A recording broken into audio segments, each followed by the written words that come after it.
আসসালামু আলাইকুম ভিউয়ার্স, আজ থেকে আমরা এমএস ওয়ার্ড এর কোর্স শুরু করতেছি একদম নতুনদের জন্য। আমরা একদম বেসিক লেভেল থেকে শুরু করব। তো এমএস ওয়ার্ড এর শুরুতে দেখে নেওয়া যাক এমএস ওয়ার্ড কীভাবে ওপেন করব। এমএস ওয়ার্ড সাধারণত কয়েকভাবে ওপেন করা যায়। এখানে আমি উইন্ডোজ বাটনে ক্লিক করে এখানে যতগুলো এখানে কম্পিউটারের সমস্ত অ্যাপ্লিকেশন শো করতেছে, এখান থেকে ওপেন করতে পারি। এই যে মাইক্রোসফট অফিস 2013, এখানে এই অ্যারো চিহ্নতে ক্লিক করলে এই যে অফিস 2013 শো করতেছে, এখান থেকে ওপেন করে নিতে পারি। আমি অফিস 2013 ব্যবহার করি। আপনি যদি আপডেট ভার্সন 2019 ব্যবহার করে থাকেন কিংবা অন্য যে কোনো ভার্সন ব্যবহার করে থাকেন তাহলেও এটা দেখতে পারেন, কেননা প্রায় সবগুলো ভার্সনেই ফিচার প্রায় একই রকম। তো এখানে সার্চ বারে ক্লিক করে এমএস ওয়ার্ড সার্চ করার মাধ্যমেও এটাকে খুঁজে বের করে ওপেন করা যায়। এছাড়া এখানে যদি টাস্ক বারে অ্যাড করে রাখেন, টাস্ক বার থেকে এমএস ওয়ার্ড ওপেন করা যায়। এছাড়া এখানে স্টার্ট বার থেকে আমি এই যে এখানে পিন টু স্টার্ট বারে রেখে দিয়েছি, এখান থেকেও এটাকে ওপেন করা যায়।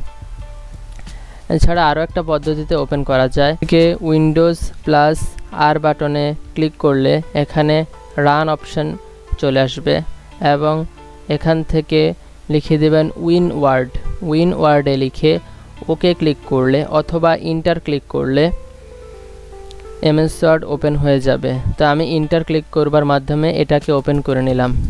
ওপেন করবার পর এখানে অনেকগুলো টেমপ্লেট শো করতেছে। এই টেমপ্লেট থেকে প্রয়োজন মতো আপনি আপনার প্রজেক্ট বানাতে পারেন। তো আমরা যেহেতু একদম নতুন, আমরা প্রথমে ব্ল্যাঙ্ক ডকুমেন্টে ক্লিক করব। ব্ল্যাঙ্ক ডকুমেন্টে ক্লিক করলে এখানে এমএস ওয়ার্ড ওপেন হয়ে গেল, ব্ল্যাঙ্ক ডকুমেন্ট ওপেন হয়ে গেল এবং এখানে অনেকগুলো অপশন রয়েছে।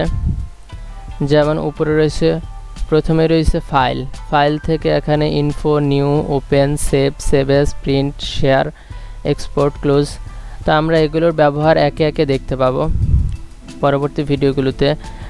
আজকে শুধুমাত্র এখানে থাকা গুরুত্বপূর্ণ বিষয়গুলো সম্পর্কে পরিচয় করে দিচ্ছি। তো এখন ব্যাকে চলে গেলাম। ব্যাকে গিয়ে এখানে অনেকগুলো অপশন রয়েছে, হোম, ইনসার্ট, ডিজাইন, তারপর page layout, reference, Mailings, review, view এবং অ্যাড-ইনস। তো এখানে এই জিনিসগুলোকে মূলত বলে ট্যাব। প্রতিটা ট্যাবের অধীনে রিবন রয়েছে। এই যে আমি যদি ইনসার্ট ট্যাবে ক্লিক করি, এখানে ইনসার্ট ট্যাবের রিবন শো করতেছে। এরপর ডিজাইন ট্যাবে ক্লিক করলে ডিজাইন ট্যাবের রিবনগুলো এখানে শো করতেছে। এই রিবনগুলো আবার বিভিন্ন গ্রুপে বিভক্ত। হোম ট্যাবে চলে আসলাম। হোম ট্যাব থেকে এখানে যে রিবনটা রয়েছে, রিবনের মধ্যে আলাদা আলাদা অনেকগুলো গ্রুপ রয়েছে। যেমন হোম ট্যাব থেকে এখানে এটা হচ্ছে ক্লিপবোর্ড, এটা একটা গ্রুপ। ফন্ট, এখানে ফন্টের সেটিংসগুলো পাবেন, এটা একটা গ্রুপ। প্যারাগ্রাফ একটা গ্রুপ এবং স্টাইলস একটা গ্রুপ। তারপর এখানে গ্রুপগুলোর অধীনে আবার আলাদা আলাদা ডায়লগ বক্স রয়েছে।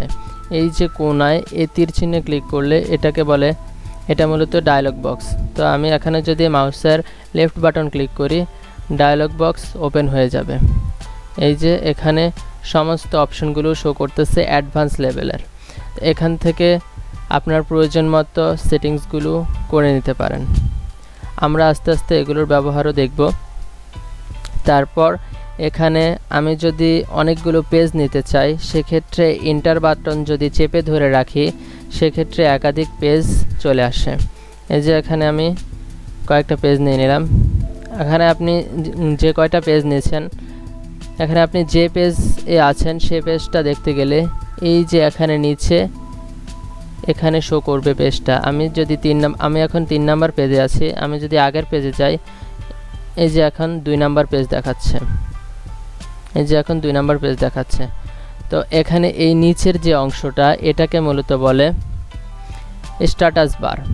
স্ট্যাটাস বারের এদিকে রয়েছে জুম ইন এবং জুম আউট অপশন। জুম ইনে ক্লিক করলে এই ওয়ার্কিং এরিয়াটা আগের থেকে কিছুটা বড় হবে। জুম হবে এবং জুম আউটে ক্লিক করলে এটা আগের থেকে আরও ছোট হবে। আমি যদি একদম ছোট করি, এই যে দেখতে পাচ্ছেন একদম ছোট 10%, এবং যদি বড় করি এই যে একদম বড়, এটাকে 500% পর্যন্ত বড় করা যায়। তো বাই ডিফল্ট এটা সবসময় 100%-এ থাকে স্ট্যান্ডার্ড ফরম্যাট। রয়েছে ওয়েব লেআউট। ওয়েব লেআউটে ক্লিক করলে ওয়েবসাইটে লেখাটা যেরকম দেখাবে এরকমভাবে শো করবে। তারপর এখানে আপনি কয়টা ওয়ার্ড লিখেছেন তাও এখানে থেকে দেখতে পারবেন। এই যে এখন আমি এখানে মোট 224টা ওয়ার্ড লিখেছি। তো এখানে আপনি যতগুলো ওয়ার্ড লিখবেন তা এর মাধ্যমে এখান থেকে দেখে নিতে পারবেন। এরপর উপরে রয়েছে কুইক অ্যাক্সেস। উপরের এই অংশটাকে বলে কুইক অ্যাক্সেস টুলবার।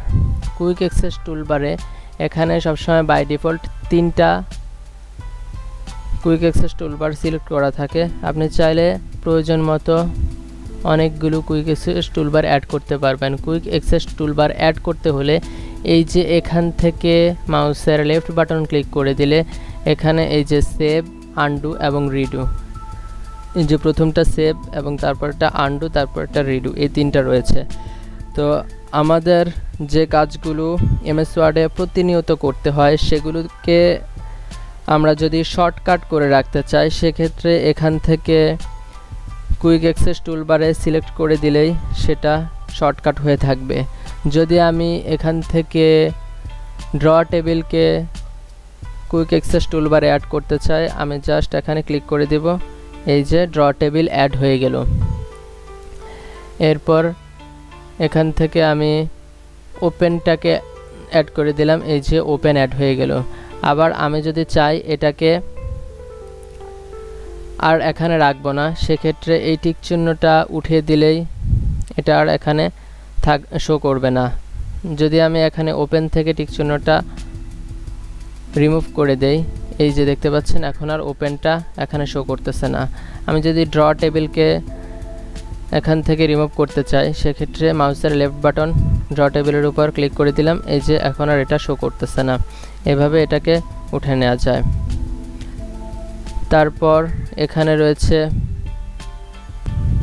তারপর এখানে উপরে দেখতে পাচ্ছেন ডকুমেন্ট ওয়ার্ড লেখা শো করতেছে। আপনি যখন এই ডকুমেন্টে কোনো কিছু লিখে সেভ করবেন যে নামটা এখানে দেখাবে। যেহেতু এখন আমি কোনো কিছু লিখিনি তাই এখন এখানে ডকুমেন্ট 1 শো করতেছে। আপনি যে নামে এটা সেভ করবেন সে নামটা এখানে মূলত শো করবে। তারপর এখানে উপরে এবং এ পাশে এই দুটাকে বলা হয় মূলত রুলার। রুলার ব্যবহার করা খুবই গুরুত্বপূর্ণ। রুলারের মাধ্যমে দেখা যায় এই লেখাটাকে আপনি কোন জায়গা থেকে শুরু করতে যাচ্ছেন। তো আমি যদি এখানে ক্লিক করি, এই যে দেখতে পাচ্ছেন রুলার এই সোজা দেখাচ্ছে এবং এই জন্য এটা এখানে, এবং কতটুকু নিচ থেকে শুরু করব তা এই পাশের রুলার থেকে দেখা যাচ্ছে। আমি যদি এই রুলারকে কিছুটা টেনে এই পাশে নিয়ে আসি তাহলে লেখা আমি এখান থেকে শুরু করতে পারবো। এটাকে যদি টেনে আরও নিচে নামিয়ে নেই লেখা, তাহলে এখান থেকে শুরু করতে পারবো। এর উপর থেকে আমি চাইলেও লেখা শুরু করতে পারবো না। তো আশা করি বুঝতে পারছেন রুলারের ব্যবহার।